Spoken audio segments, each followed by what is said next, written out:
Mom happy birthday to you. എനിക്കറിയാം ഉമ്മാക്ക് ഇതൊന്നും ഇഷ്ടമല്ല ഇങ്ങനെ വീഡിയോസൊക്കെ ഇടുന്നത്. എൻ്റെ ഉമ്മയുടെ രീതിയിൽ പറഞ്ഞാൽ ഇത് ഭയങ്കര ഹറാമായ കാര്യമാണ്.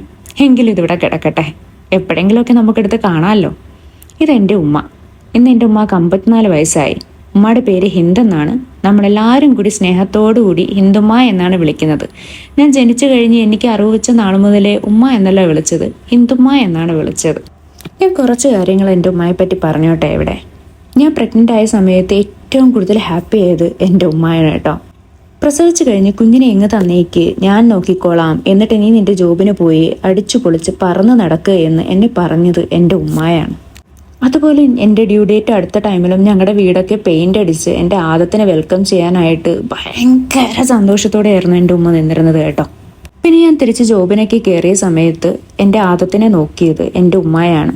ഏകദേശം 2 ഇയേഴ്സോളം എൻ്റെ ഉമ്മ ആദത്തിനെ നോക്കി. ഞാനിങ്ങ് ഖത്തറിലും ഉമ്മ നാട്ടിൽ ആദവുമായിട്ട്. പിന്നെ കുറച്ച് ഫൺ ഫാക്ട് ഞാൻ പറയട്ടെ. നാട്ടിൽ സിനിമ കാണാൻ തിയേറ്ററിൽ പോകുന്നത് ഹറാമാണെന്നും എന്നാൽ ഗൾഫിൽ വന്നാൽ തിയേറ്ററിൽ പോകുന്നത് കുഴപ്പമില്ല എന്നാണ് എൻ്റെ ഉമ്മയുടെ വാദം. അതുകൊണ്ട് തന്നെ ഞങ്ങൾ ഒരുപാട് വട്ടം സിനിമയ്ക്കും പോയിട്ടുണ്ട്. ഇവിടെ ഖത്തറിൽ വരണം എന്നും ഇവിടെ കുറെ കറങ്ങണം എന്നും ഉമ്മാക്ക് വലിയ ആഗ്രഹമായിരുന്നു കേട്ടോ. അത് ഞാനങ്ങ് സാധിച്ചു കൊടുത്തു. നാട്ടിലേക്ക് തിരിച്ചു പോയപ്പോൾ എന്നെയും അപ്പുനെയും ആദൂച്ചിക്കായിരുന്നു ഉമ്മ പോയതിൽ ഏറ്റവും കൂടുതൽ വിഷമം.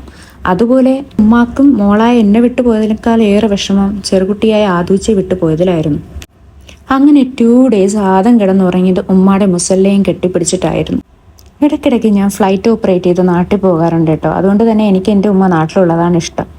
നാട്ടിൽ പോയിട്ട് തിരിച്ചു വരുമ്പം എൻ്റെ ബാഗ് ഒരു ലോഡ് സാധനങ്ങളുണ്ടാകും. ഈ സാധനങ്ങളൊന്നും തന്നെ നമുക്കുള്ളതല്ല കേട്ടോ, ചെറുകുട്ടിക്കുള്ളതാണ്. അപ്പോൾ ബൈ.